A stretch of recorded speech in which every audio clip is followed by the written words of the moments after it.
Bismillahirrahmanirrahim. Assalamualaikum warahmatullahi wabarakatuh. Innal hamdalillah nahmaduhu wa nasta'inuhu wa nastaghfiruh wa na'udzu billahi min syururi anfusina wa min sayyiati a'malina.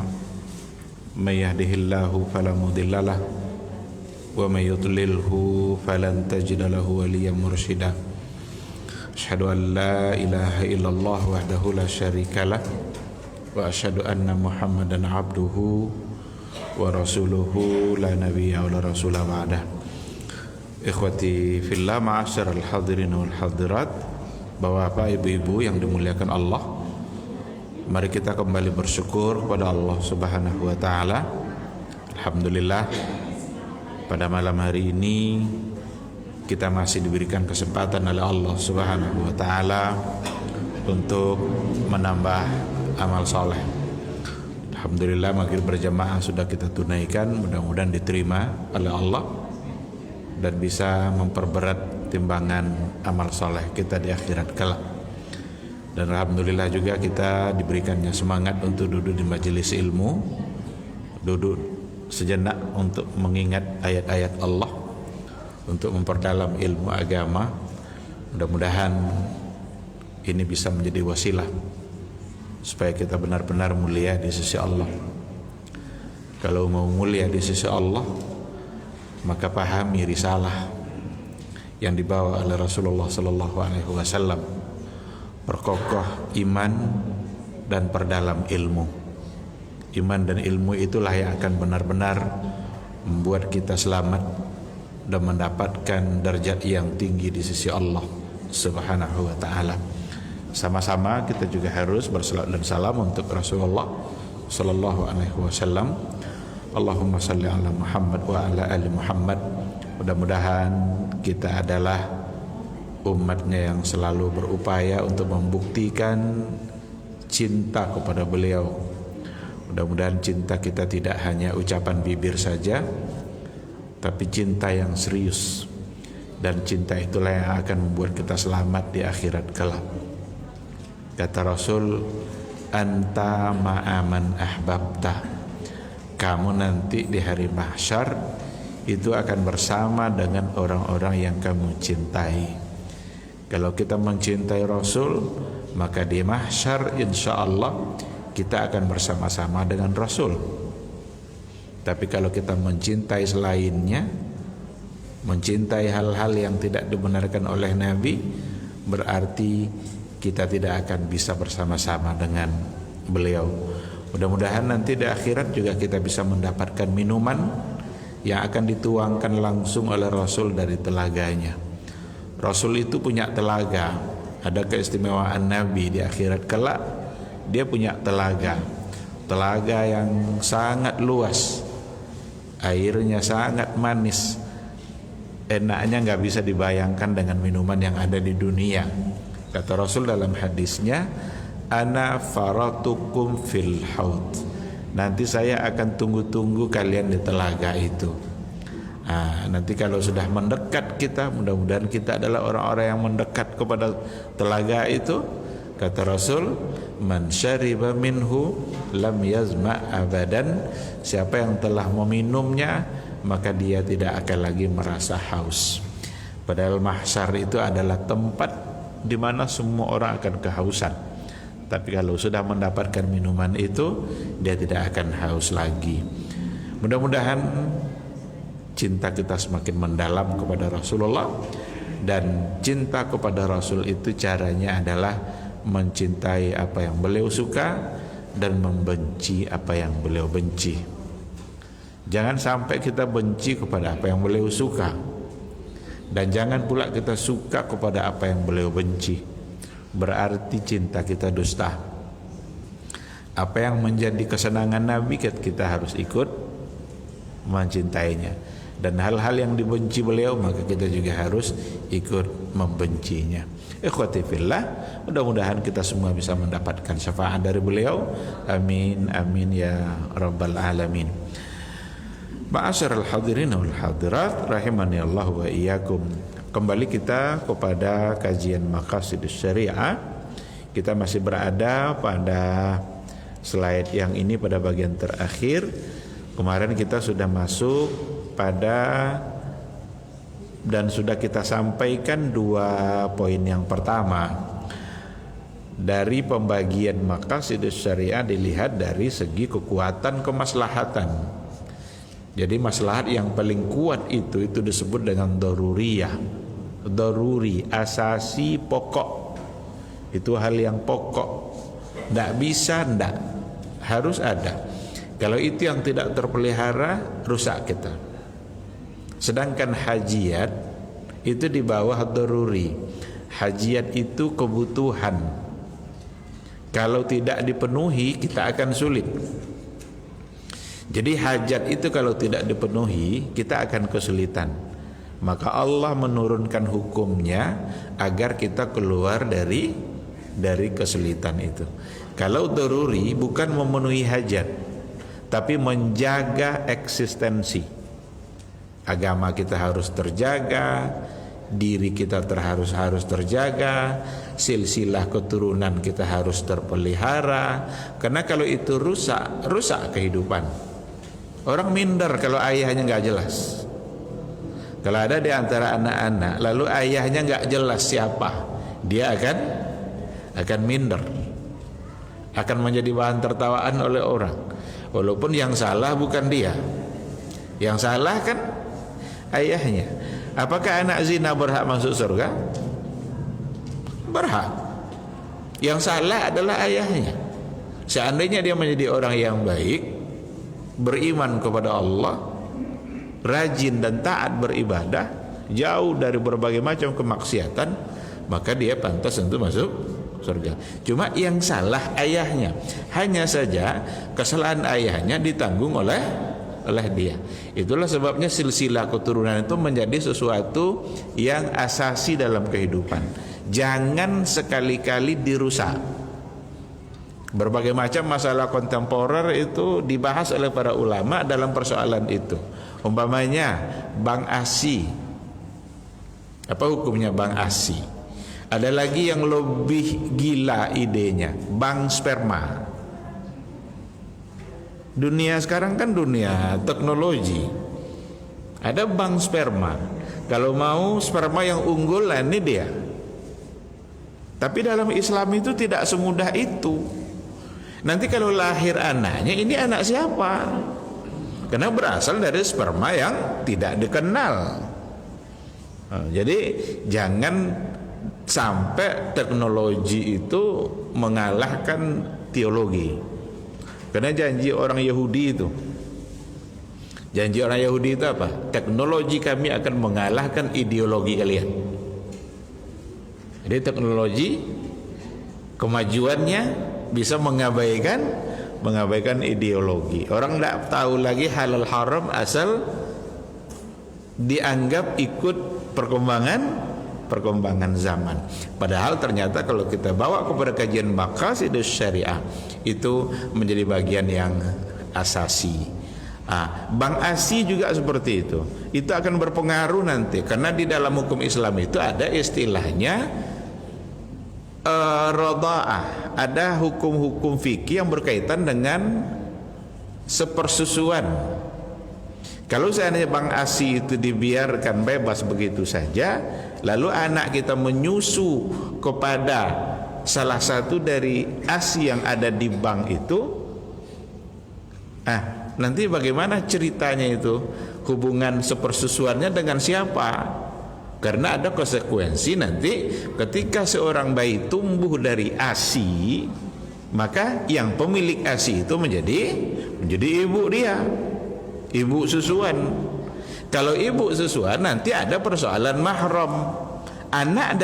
Seluruh anak dari ibu susuannya itu akan menjadi mahram bagi dia yang menyusu. Jadi bukan hanya dengan ibu susuan itu aja mahramnya. Semua yang menjadi mahram bagi ibu itu juga menjadi mahram bagi anak yang disusuinya. Nah, kalau nggak jelas nanti gimana?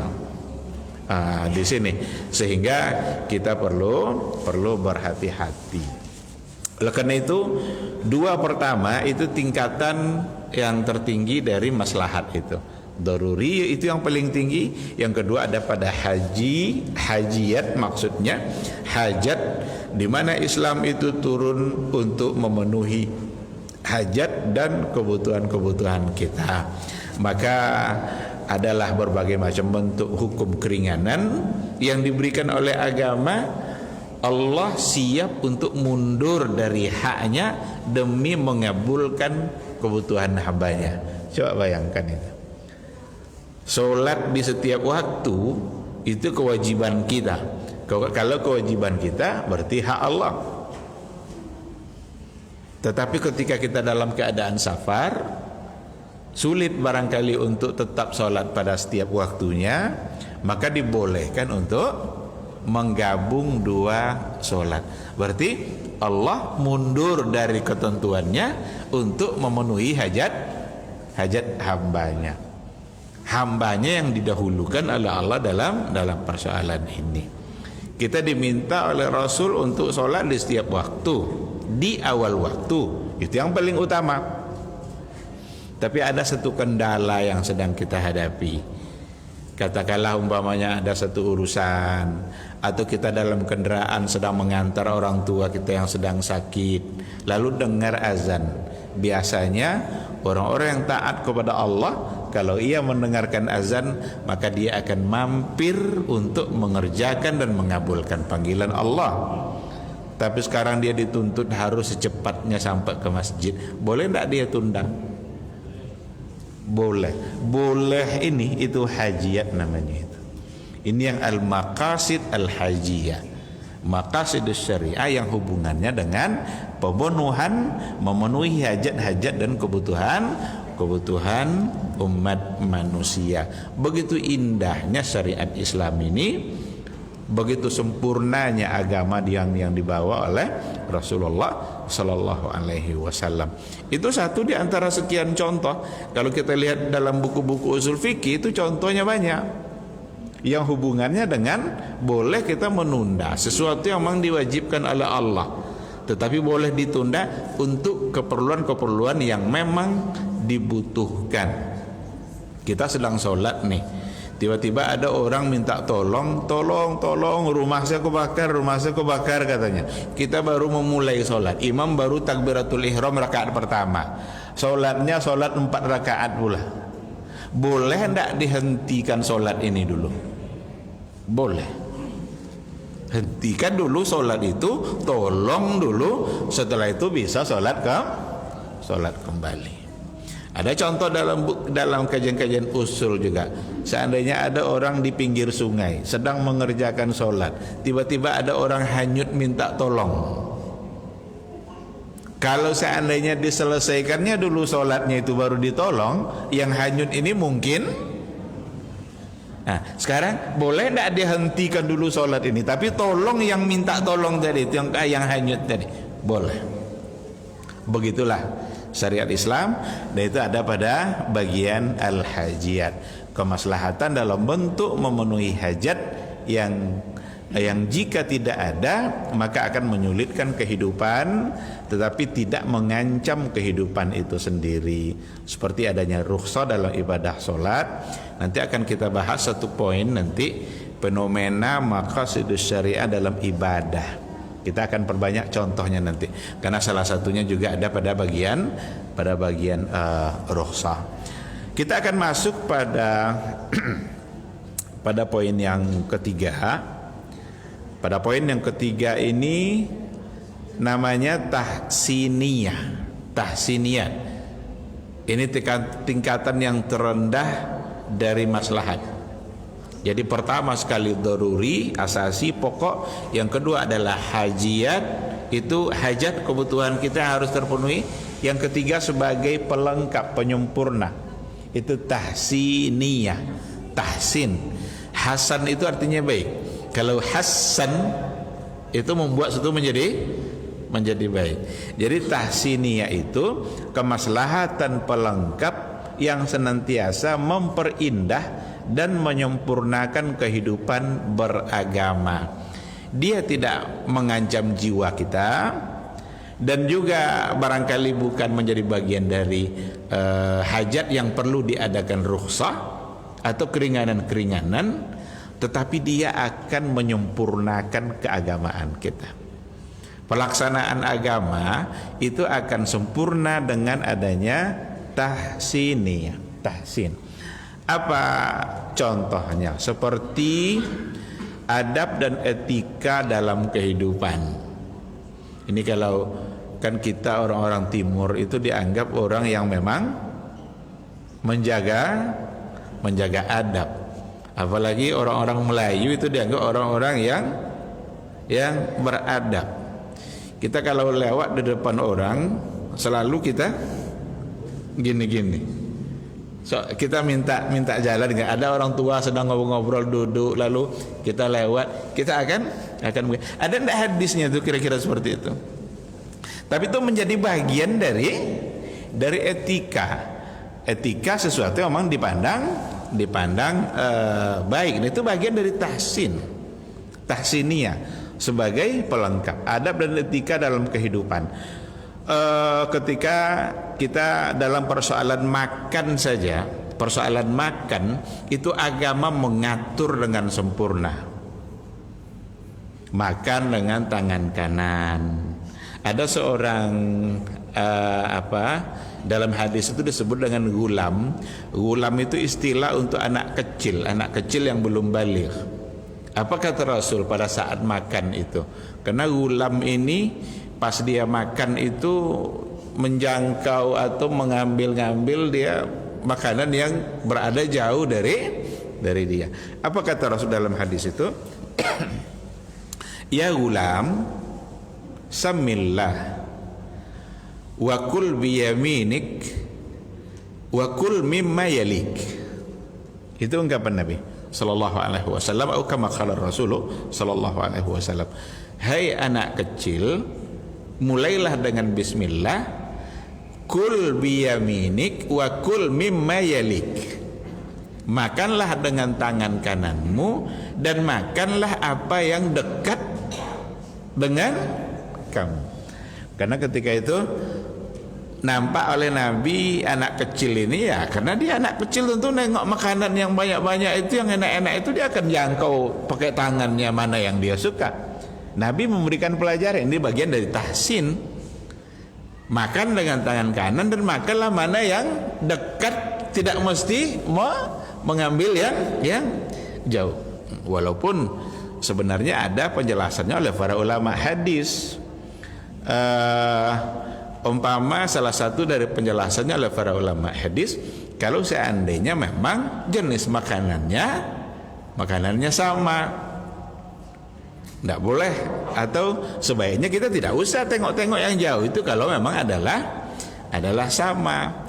Tapi kalau seandainya jenis atau apa yang ada di situ itu tidak sama, yang dekat dengan dia tidak sama dengan yang jauh, boleh tidak dia untuk minta yang jauh? Nah, dibahas oleh para ulama sampai seperti itu. Ya, dari segi hukum boleh-boleh saja kalau memang tidak sama, apalagi kalau bedanya terlalu jauh.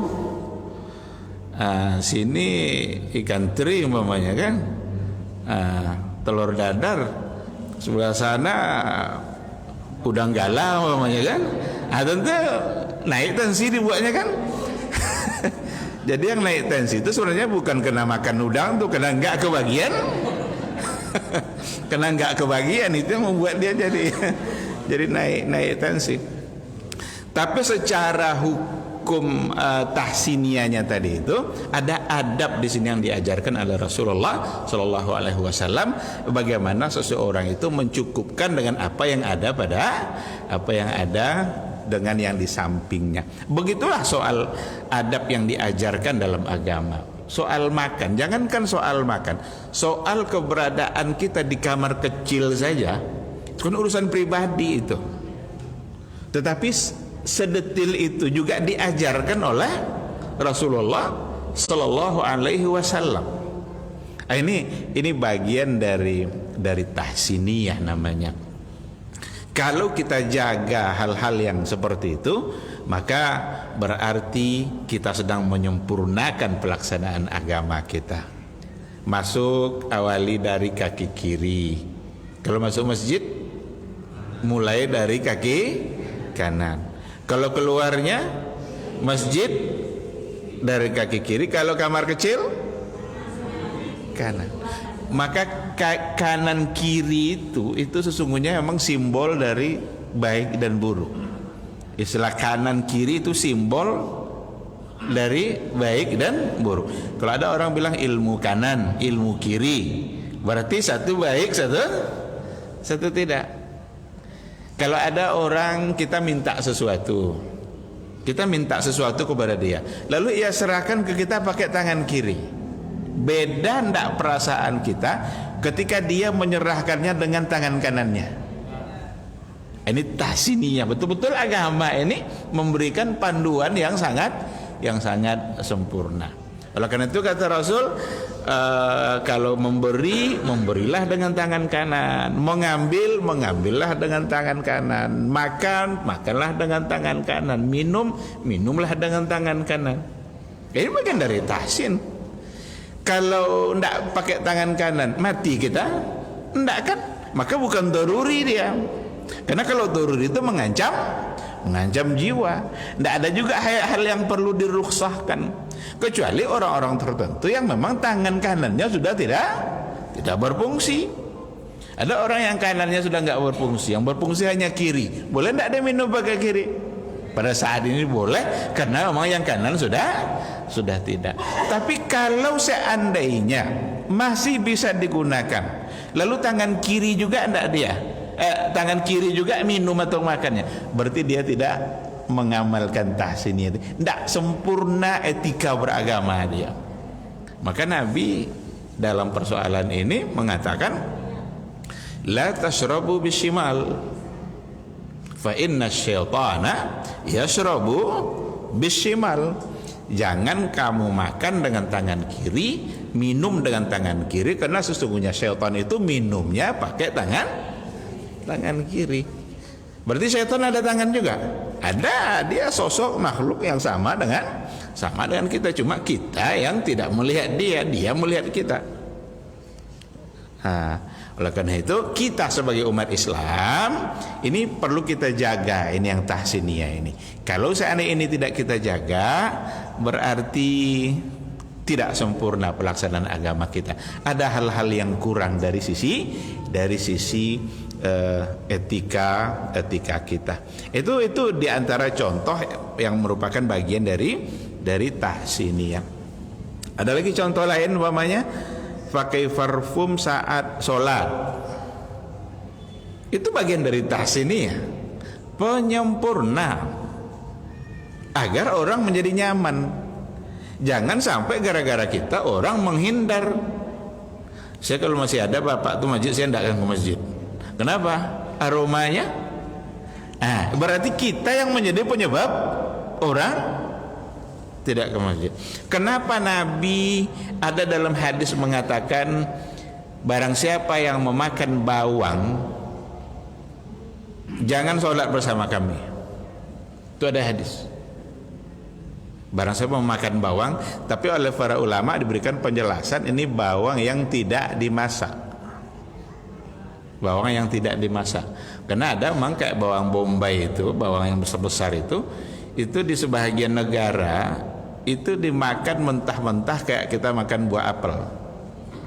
Padahal bawang bombay. Berarti mentah. Karena memakannya itu akan menimbulkan atau memunculkan aroma yang tidak baik pada badan. Dan kalau itu terjadi, maka akan mengganggu orang lain dalam pelaksanaan ibadah, mengganggu kekhusyukan. Nabi khusus untuk di hari Jumat. Hari Jumat itu kan hari raya dalam seminggu. Itu orang akan menghadiri masjid lebih banyak. Nabi mengkhususkan perintahnya untuk mandi sebelum sholat Jumat. Bahkan ada di antara ulama yang mengatakan hukumnya menjadi wajib oleh sebahagian, karena Nabi memerintahkan. Tetapi sebagai mengatakan bukan sampai ke tingkat wajib dalam artian berdosa kalau tidak ditinggalkan, kalau tidak dilaksanakan, tetapi anjuran. Kenapa Nabi menganjurkan? Karena beda nanti kehadiran orang daripada hari-hari biasa. Itu semua adalah bagian dari tahsiniyah, bagian dari cara untuk menyempurnakan agama kita. Nah, sekarang dari sisi ini itu sebenarnya salah satu dari alasan juga untuk melarang merokok. Kenapa demikian? Karena ada aroma yang keluar dari mulutnya, apalagi kalau sehari sebungkus. Ini kalau kita bawa pada bagian soal-soal tahsiniyah. Oleh karena itu pendekatan hukum mungkin agak sulit kalau dalam persoalan rokok, halal haram mungkin agak sulit diterima. Tapi pendekatan yang lain, karena Nabi melarang untuk memakan bawang putih yang mentah, bawang merah, karena akan memunculkan. Berarti hal-hal yang lain yang kalau memang akan memunculkan seperti itu, coba ketika imam bilang waladhdallin, amin, pas dia amin tuh keluar bau rokok itu. Mengganggu tak kira-kira? Mengganggu. Kalau memang mengganggu, kenapa harus dibuat, dilakukan? Maka itu satu alasan agar tidak melakukannya. Ini terlepas dari hukum. Karena kalau hukum kadang orang jadi berbantah-bantah nanti. Kalau dibacakan ayat kadang duluan pula yang merokok tuh hafal ayatnya lagi daripada kita. Kan tidak ada Pak Ustadz ayat yang langsung melarang, hei orang-orang beriman janganlah kamu merokok. Tidak akan ada ayatnya. Tidak akan ada. Tetapi para ulama mengambilnya dan mengistimbatkannya dari ayat-ayat yang lain. Apa contoh ayat yang lain? La tulku biaidikum ila tahlukah. Jangan kalian giring diri kalian ila tahlukah, kepada sesuatu yang mencelakakan kalian. Dan penelitian mengatakan bahwa itu adalah perbuatan yang merusak. Semua penelitian dari kepolisian, dari kedokteran, dari badan narkotika, BNN, yang badan narkotika nasional itu semua sepakat mengatakan satu bungkus rokok itu sama dengan satu botol minuman memabukkan, kandungan yang merusak itu. Nah, atas dasar apalagi kita tidak mau meninggalkannya, karena Islam itu datang untuk memberikan kasih sayangnya kepada kita. Sekarang hukum itulah yang harus kita taati agar kita mendapatkan kasih sayang itu. Tapi kalau kita tidak taat, terima ajalah akibat-akibat yang akan dimunculkan disebabkan oleh ketidaktaatan. Nah, jadi itu contoh yang lain. Ada lagi memperbanyak ibadah sunnah. Memperbanyak ibadah sunnah. Ini sebenarnya bagian dari penyempurnaan agama. Ada salah seorang di antara orang-orang Badui yang dulu sudah masuk Islam. Orang Badui itu istilah untuk orang perkampungan Arab, orang pedalaman Arab. Masuk Islam dia, diajarkan Islam oleh Nabi. Dia nanya sama Nabi, dia bilang begini, ya Rasulullah, tolong ajarkan saya ketentuan-ketentuan Islam apa yang akan saya laksanakan setelah ini. Disebutkanlah oleh Nabi yang wajib-wajib itu. Kamu wajib sholat 5 waktu. Terus apa lagi katanya? Kamu wajib puasa kalau datang Ramadan. Setelah itu apa lagi? Kamu kalau hartanya sampai nisabnya, sampai haulnya, wajib bayar zakat. Nanti kalau kamu mampu haji, kamu wajib haji. Ada lagi katanya. Enggak, itu aja kata Rasul. Nabi hanya menyebut yang wajib-wajib. Senanglah dia, gembira dia. Akan siap kerjakan semua yang diajarkan oleh Nabi tadi. Berarti mengerjakan yang wajib-wajib. Gembira dia sambil berpaling, apa kata Rasul? Rasul bilang begini, qad aflaha in sadaq. Qad aflaha in sadaq. Beliau itu, kata Rasul, beruntung dia jika dia benar-benar mengerjakan yang tadi itu. Berarti kalau sudah kita kerjakan yang wajib saja, itu sebenarnya selesai kewajiban kita. Kalau yang wajib. Tetapi disinilah tahsinianya tadi itu. Takmiliyahnya itu penyempurna. Tetapi ketahuilah bahwa dengan mengerjakan yang sunnah-sunnah itu akan membuat agama kita lebih sempurna. Jadi jangan abaikan yang sunat itu karena hukumnya sunat. Dulu di awal-awal pernah kita berikan penjelasan tentang itu. Fungsi yang sunat itu, ibadah-ibadah sunnah itu adalah untuk menyempurnakan kekurangan-kekurangan pelaksanaan pada yang wajib. Itulah sebabnya kita lihat semua ibadah-ibadah wajib itu ada sunnahnya. Sholat umpamanya, yang wajib kan cuma 5 kali aja yang wajib itu. Ada enggak yang sunnahnya? Ada duha, ada isyraq, ada tahajud, ada qabliyah, ada ba'diyah. Itu yang sunnah-sunnah itu akan dijadikan penyempurna untuk kekurangan pelaksanaan yang wajib. Bahkan dalam hadis Nabi juga dikatakan seperti itu. Nanti di akhirat kelak akan dihisap yang pertama kali sholat, dan sholat pertama yang dihisap itu adalah yang wajib. Zuhurnya gimana, asarnya gimana, maghribnya gimana. Selesai dihisap yang wajib, dalam hadis itu dikatakan Allah bertanya kepada para malaikatnya. Apa pertanyaan Allah ketika itu? Hal lahu min tatawwu'? Apakah dia punya amal-amal sunnahnya? Salat-salat sunnahnya ada enggak? Ketika itu dihisap pula amal-amal sunnahnya. Ada enggak duhanya kira-kira? Ada enggak qabliyahnya, ba'diyahnya? Inilah yang akan menyempurnakan yang wajib itu. Apa ada kekurangan yang wajib kita? Ada dan banyak. Kurang khusyuk, entah tadinya buru-buru, entah asal jadi, entah wudunya tidak sempurna, macam-macam kekurangan. Bahkan boleh kita tanya diri masing-masing kita sekarang nih, kapan kita sholat yang benar-benar khusyuk dari awal sampai akhir? Ada apa tidak kira-kira? Berarti itu bagian dari kekurangan. Apalagi sebelum sholat itu ada masalah yang dihadapi, entah masalah di kantor, entah masalah di kedainya, entah masalah tergeser mobil. Itu masalah geser mobil bisa ingat sampai sholat itu. Nah, jadi memperbanyak ibadah sunnah itu bagian dari cara untuk menyempurnakan agama.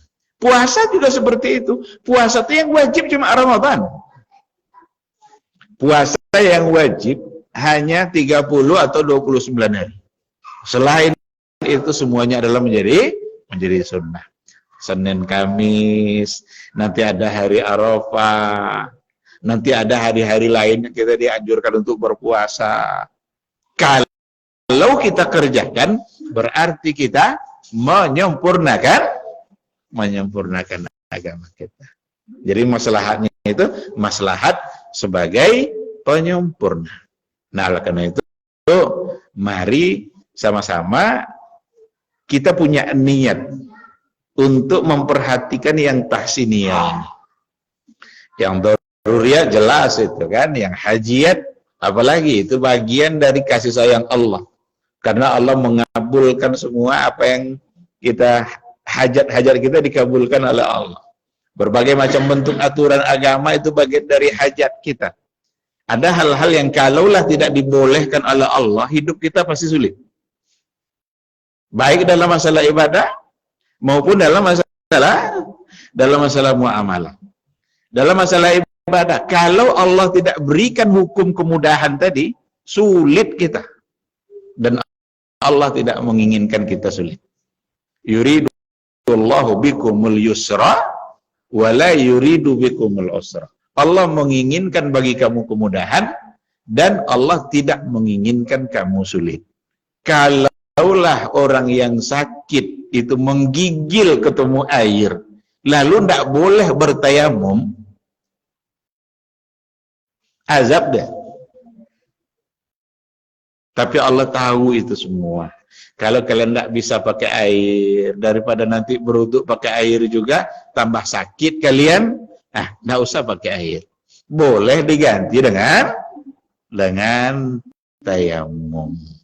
Bahkan ada yang lebih nampak lagi sayang Allah pada semua makhluk. Seandainya kita punya hewan atau punya tanaman, kita punya air nih, airnya hanya itu. Tetapi pohon ini kalau tidak disiram mati.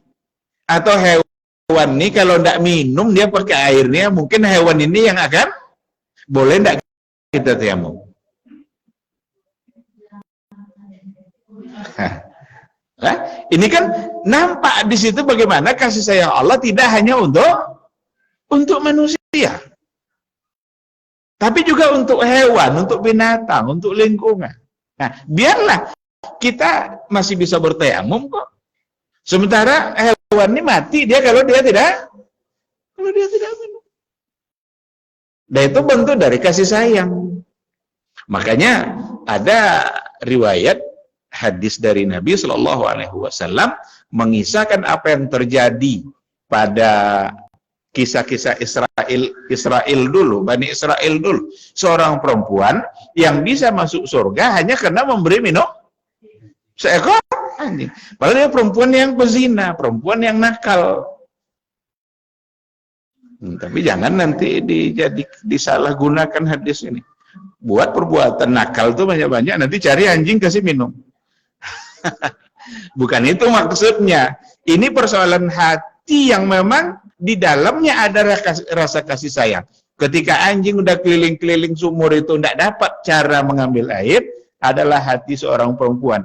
Walaupun secara muamalah dia nakal, atau dengan robnya dia juga berbuat maksiat, tapi ada rasa kasih sayang yang di dalam hatinya, yang ternyata kasih sayang seperti itu bagian dari hal yang terpenting dalam agama kita. Maka jangan pernah nanti menuduh Islam ini agama yang tidak mengajarkan kasih sayang. Karena banyak tuduhan-tuduhan buruk pada Islam ini. Islam dianggap teroris, Islam dianggap kasar, Islam dianggap suka ngebom, Islam sadis, dan lain sebagainya. Enggak. Islamlah agama kasih sayang yang sebenarnya. Islamlah agama damai yang sesungguhnya. Tidak ada agama yang mengajarkan kasih sayang dalam artian yang sebenarnya seperti yang diajarkan oleh Islam.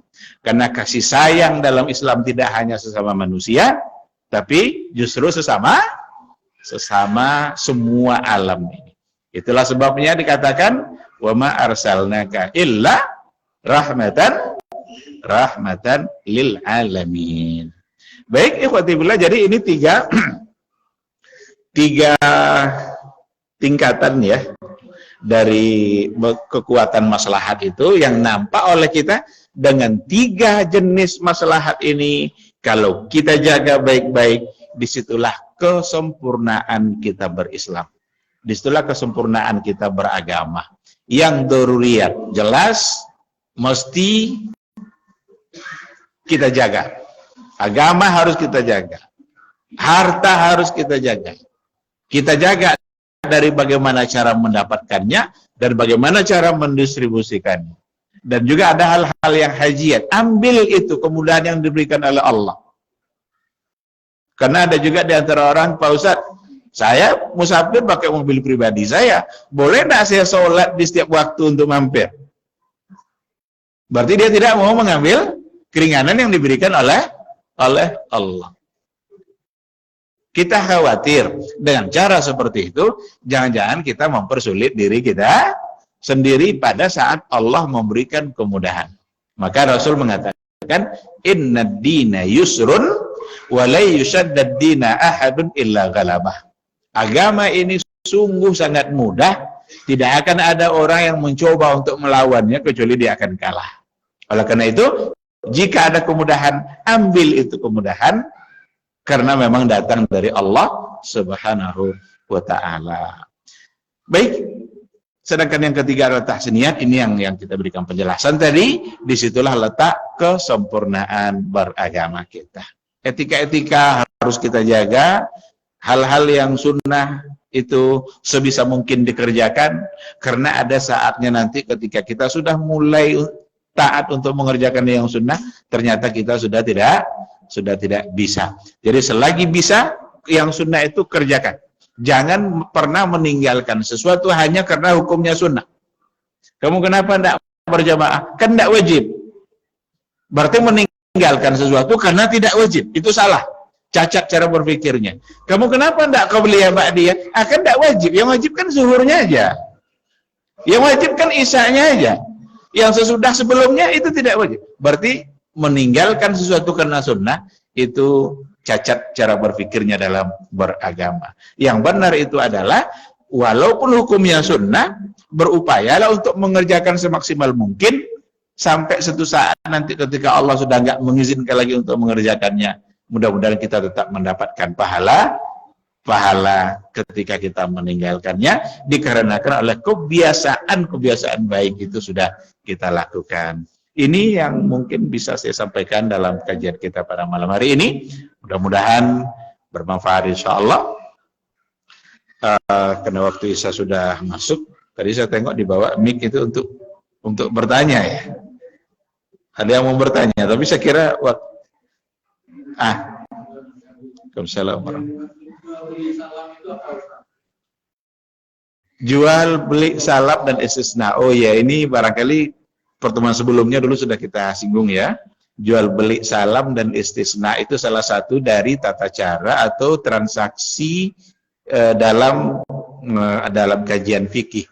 Salam itu membeli sesuatu, membeli barang di mana barang tidak ada di tempat.